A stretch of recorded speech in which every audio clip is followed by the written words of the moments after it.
Hey guys, Palsteron here, and today let's talk about boss rushing in Path of Exile. As a lot of you guys have probably seen, boss rushing is quite back, and I want to present a strat that we did which made us around about 15 divines per hour. But before we even go into that, I want to quickly talk about where your money actually comes from, because this is one of the hardest thing to imagine for people. So as I said, we did 1,152 maps. Half of that beaches, half of that strands. Now, some people think that boss rushing means destructive play. It definitely does not. We are talking about influence. And that is because just for you pressing this here, you just made 11 chaos. Let me explain to you why. Okay, so we'll just go into a beach, right? And you will spawn the first pack of monsters. We're not even going to rush it, right? We're just going to go in, and the first mob, the first thing that just spawned, this fiery thing, just made us 11 chaos. We don't even need to kill the boss because we just got a completion. Now, 11 chaos is because a invitation is worth 1.2 divines, right? Okay, we got double map return. It's 1.2 divines, and if you divide that, you'll also have baptized by fire, right? So it actually gets even faster in terms of progression. But yeah, and a red invitation right now sells for 1.2 divines. So just by you being in a map, that's money. How much money? Well, if we look at the incandescent invitation, we made a total of 54 divines on it, and I think Polaric are worth a little bit, yeah, another 100 ADC. So around about 54 to 55 divines from these maps that we in total did in 10 hours. Now, this is a pretty easy concept so far, right? But then we also talk about other mechanics like lab trials. I will discuss that in its own section, but believe it or not, lab trials are pretty huge right now, and they're definitely worth adding it to your boss rush. Then we have Shaper, Elder, and Conqueror maps. Now, just so you know, not all the 38 divines are coming from this. It's actually also a lot of it is beaches. So return, right? We're ping-ponging between strands, and we drop a lot of beaches, then we do the beaches, we drop a lot of strands, and so forth. But they do quite end up, and we're supporting them on the Atlas up top here. So we have Remnants of the Past, we have Conquerors, and the synthesized maps, which are extra. If we look synth, actually, that's not how you find them. I know we dropped 2 Cortexes and a lot of the other ones. We can actually look them up right in here. For example, Rewritten. Yeah, what are they called? Distant Memory. Okay, let's put in Memory, and then we'll also do the rest. Yeah, there they are. So if we remove the normal memories that dropped, that's another 2.1 divine. Speaking of memories, though, memories will also be a small but definite part of your returns right here. Einhorn memories, and the rest is kind of worth nothing. In this case, we actually got quite unlucky. On the last rotation, we made a lot more because we also dropped some Sacred Grove ones. We also have some Fortunate cards, but Fortunate only drops in beaches, so it was only there on the first rotation. On the strand rotation, we obviously didn't drop a single one.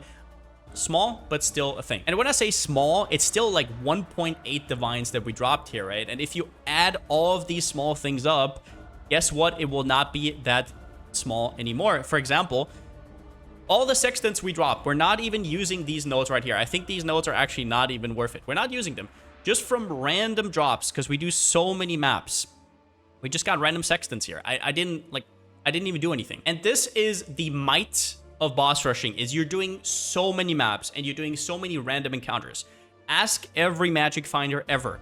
Weird stuff is gonna happen. You either get it or you don't. And on that topic, we have to talk about loot filter, because when I say the more you do, the crazier stuff is gonna happen, it also means not picking up stuff, right?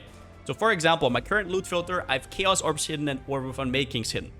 Loot filter is very complicated when it comes to what you should hide and whatnot. But the general gist is the faster you are, the more you should hide. And if your build can do these maps in like 15, 20, 30 seconds, you should probably hide a lot more than you currently are. And that is because you're going to be distracted picking up small stuff, while the big stuff only drops if you do stuff over and over and over again and just roll the dice, and at some point you're going to hit that 6. If you want the loot filter that I was using, I personally wouldn't always make your own loot filter. Otherwise, I might be hiding some stuff that you don't want to. I will not take any responsibility for it. For people who know how to look at loot filters on profile, it's out there, right? But what I can tell you right now is I hid everything under 1.3 chaos. Now, what are the pros and cons of boss rushing? It's probably the easiest farming strat. You go in, you check for a trial, which we're going to talk about later. You kill mobs on the way, which is very important for map sustain. But you don't hinder yourself with anything. If there's a rare that you can one-shot, that's fine. Move on, stuff like that. You don't do an essence. You don't do an expedition. You don't do a breach. You just go and you go to the boss and you kill the boss, rinse and repeat. I'll quickly talk about how to boss rush, because this is something that a lot of people just, it does not compute with their brain, because they have been indoctrinated on thinking their maps need to have a lot of juice, a lot of quantity. The answer is no. In the right setting, that is complete bullshit. It is not true, especially ever since the Atlas passive tree got introduced. Now, boss rushing only works if you skip everything that slows you down.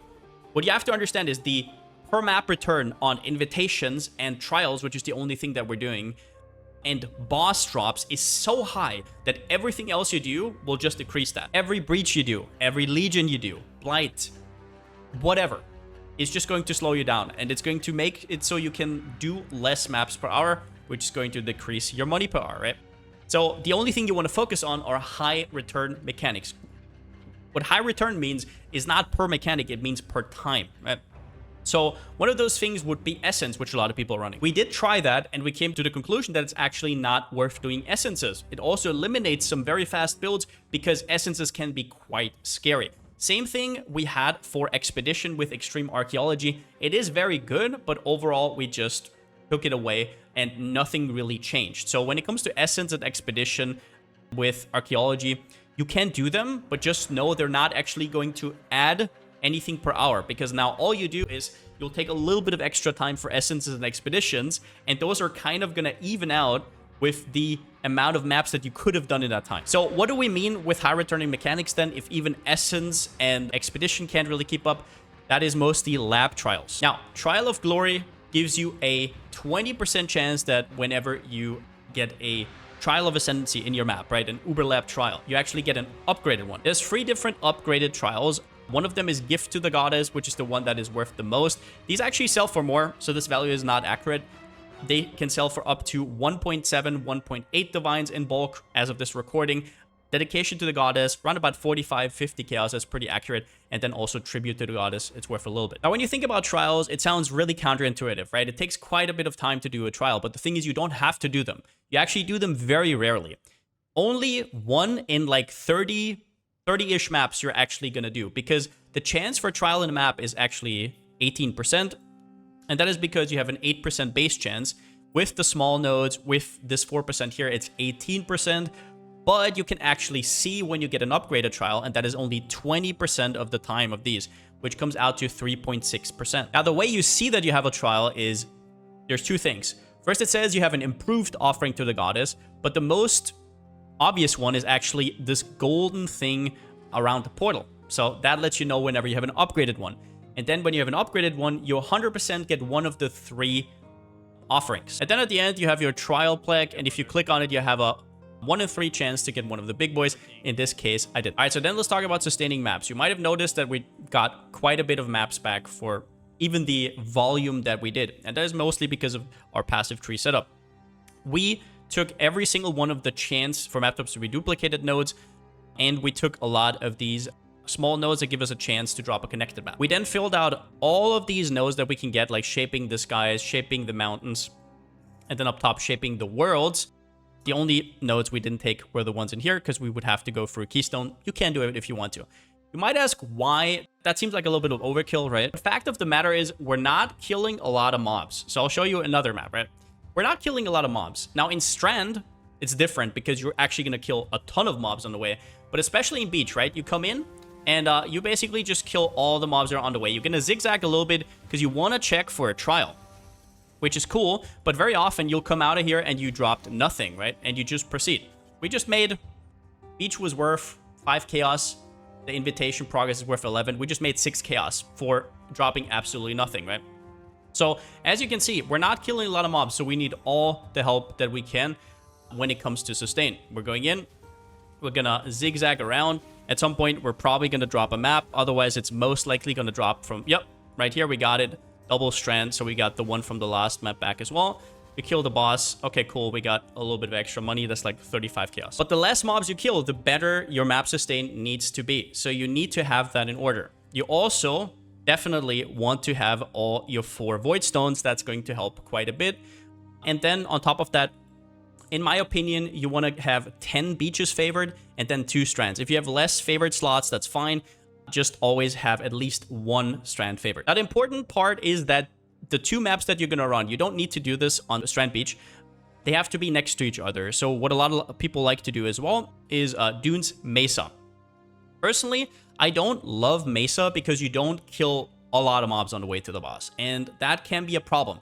If you're a streamer and you have people giving you maps all day, right? You can buy thousands of Mesa maps because you just ask your chat. That is totally fine, but this is not sustainable, which is also why I went with Beach Strand. Now, truth be told, Beach is actually a lot more efficient than Strand, but that would not be a fair assessment, right? Because now I bought like a stash tab of beaches, and I could have said after that, oh, for example, I think in Beach we made like 17.3 div, whereas in Strand we only made obviously a little bit less, like 12-ish divines. And that evens out, and that is going to be a thing with whatever combination you're going to use. But it's going to take you a lot of time to farm enough maps to do per hour if you do the maps, like if you just throw the maps away like I did here. So you have to find a good combination and kind of a middle ground. But yeah, personally, I don't love Mesa. On my build especially, it actually doesn't take a lot longer, maybe 1-2 second extra to get to the boss in Beach. And that is a lot more efficient because you kill a lot of mobs on the way and you get a lot of map sustain. Dunes are only okay, as we know. Also, the layout is not as defined, so sometimes you can waste some time finding the boss. But in essence, it doesn't really matter. You can pick whatever combination of maps you want. You don't always have to be hyper competitive, right? If there's two maps that you like, just do them. But I want to harp a little bit more on speed. This strategy leverages extremely fast builds. As you've seen in the showcases that I've done so far, the faster your build is, the more money you're going to make per hour. And while that seems obvious, a lot of the mechanics that you usually do in a map will slow you down to a point where a build that has 200% MS versus a build that has 300% MS, there's not that much difference, right? The Deli Mirror slows you down. Clicking Altar slows you down. Oh, there's a Breach. Good. There's a Legion. Good. I just need to clear. You don't need to necessarily be fast. This strat, however, it all matters. Whether you're Lightning Warp build and you're super fast or you're an absolute snail is going to be the difference between you making 15 divines or 3 divines. And this cannot be overstated because this is not a great strat for all-rounders.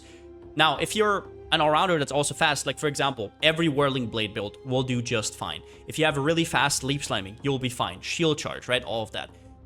But you can't just be a minion build kind of strolling around and think this is going to make you a lot of currency power. Important is that you have to build that is fast while also killing mobs at the same time. You don't have to stand still every time and do your cooldown rotation in order to kill a pack, right? You want to just basically flow through them. Any sort of auto bomber, for example, or anything that kills a pack in one tap. And the absolute best build for this strat is either the Lightning Warper that I made or the Tornado Shot Lightning Warp build, which is even a little bit better because it clears more random mobs because Tornado Shot off screens. However, it's also very expensive to make. Now, our stuff is also really easy to sell. If we, for example, compare this to a boss rusher that also has to sell all of their essences. For example, we had an essence boss rush as a comparison before. It's going to take a little while, right? We had Expedition in there. That is going to take quite a while, right? All of these logbooks. So, yeah, in total, it is a lot easier. And if you're doing it correctly, there's also going to be very little looting. Everything that distracts you, everything that you pick up that you shouldn't, is going to be hopefully hidden on your loot filter. There's some cons, though. As I already said, this is an acquired taste. Some people, like for example, a lot of D2 players, absolutely love this sort of grinding. Some other people hate it. They want to go into a map, they want to be there for 5 minutes, they want to kill tens of thousands of mobs while they're in there, they want to see their explosions, their proliferations on the screen. That's all fine. I personally really like it, but that's something that you have to test out yourself. And then the probably biggest cons is loading screens. Loading screens this patch are bad. Last league, just before the graphic patch, my loading screens were pristine. I'm talking 1 to 2 seconds. And now if I load into a map for the first time, or apparently not even for the first time, this also took like 3 seconds. But if I load in for the first time, it's going to take like 5 to sometimes even 6 seconds, which is crazy, right? That is a lot of time. And I also put that into the sheet, and you will actually see that this costs me like, for example, if you have a 2-second load screen instead of a 6 seconds load screen, that's like an extra 1.5 divines per hour. It's just mind-blowing. So for me personally, loading in and loading out is around about 6 to 7 seconds. If that is a lot more for you, if we're talking like 20-30 seconds, do not do this strat. It is unfortunate, but it is what it is. As for map prep, this is really complicated, so I hope you can catch it while I'm doing it. Yeah. So another thing here, we don't chisel, we don't do anything, but we do re-roll magic maps. It is worth to get a little bit of wand on. Now, in theory, I think it would be worth to chisel, but I'll be honest, if I had to do like 1,000 maps a day and I have to chisel them all, that's a lot of clicks, and I absolutely hate it. If you want to do it, I think it would still be fine. Maybe it's even extra money, but it's just so tedious. Once again, whether it's Searing, Exarch, Eater of Worlds, depends on which invitation is worth more. For a lot of people starting to do exactly this strat and they're not thinking about anything, you can start doing the other one as well. It's completely meaningless. All you're really going to change on the Atlas passive tree is you're going to arrange these pack size nodes over here. These are just, they're not really for rewards. You're not clicking any altars. They're just there to give you extra map drops. And then you're going to adjust Baptized into Etched by Acid. Oh yeah, on that note, do not click altars as well. I did not forget about them. You don't click altars ever. Not worth. It doesn't matter what you tell me. If you have to look at them or just click them, very often you'll be hopefully very fast to do this strat, right? You're going to have to backtrack to get to them because you see them. Oh, I have to backtrack. Okay. A lot of the currencies that will drop, for example, from red influence, you won't even have on your filter, hopefully, if you're doing it correctly. And a lot of this stuff is going to be completely irrelevant because quantity doesn't do anything, and you're almost never going to get the Divine Shrine. So at the end here, you conclude everything. Mistakes to avoid, conclusion of the strat. Avoid having a bad loot filter. Hide almost everything. Like everything that's a chaos or lower that is going to slow you down, you hide. You want to, on your way to the boss, only really drop a random divine here or there, or then awaken sextons and maps. That's going to be about it. Sometimes you drop a memory, okay? It's going to happen. Don't pick up chaos. Don't pick up any of these small fry currencies. It's going to slow you down. And if I know people, it's not like you love that, right? It's not like you love picking up 100 currencies on the way to the boss. You just want to speed and you want to hit big stuff. You want to get that tink from the incandescent invitations, and you're only going to get that if you're actually not wasting your time. Clicking all altars is also an absolute waste of time. That's what people do not understand. Altars are very strong, I get that, but not in this strat. They slow you down. You have to look at them. Very often you're going to have to backtrack for them. You're not even full clearing the map, so you're not getting anything from them. And most of the small currencies that you're going to drop from them, which do add up, sure, are not worth for you to click on them. They take too much time. Doing anything in your map, doing a random breach because you kind of feel bad just going by it. This is something you have to understand. The more you skip, the more currency you're going to make, especially this league, and if you have the right sort of setup. And the last thing, I guess, is not doing trials because you just dislike them. And I kind of get that. I don't like them either, but the thing is you only do them once every 30 maps. Everything else is going to be, you're just going to rush, and on the way, you just glean at it and see if it's golden. If it's golden, you go in. If not, you don't. You don't go in for a normal offering, right? So every 30 maps, you're going to get one of those, and then you have a 1 in 3 chance to get 1.5 divines. I guess a small tip on here as well is if you're having trouble with trials, go for Soul of Rizlafa for the extra recovery on your life flask. If you should be running a life flask for trials anyways. Because we're running red influence, but you're not really going to die to the burning ground anymore. Because it's not like you're clicking on the altars or anything like that. So I think you can cut the Soul of Avarice for Rizlafa, and it's going to make it a lot nicer to do. But yeah, that's about it. If you guys love low effort farms, if you guys just started out the league, whatever it might be, this is going to be the strat for you. It's just very, very safe. You don't even need to do essences. You don't need to do expedition, which is usually the beginner strat, right? But even those can be scary. This you can really do on anything. Now, obviously, if you're going to be slower, you're going to make less. You're going to be faster. You're going to make more. But overall, it's just such an easy money maker that I had to make a video about it. And yeah, since I still don't have a slogan, see you next time.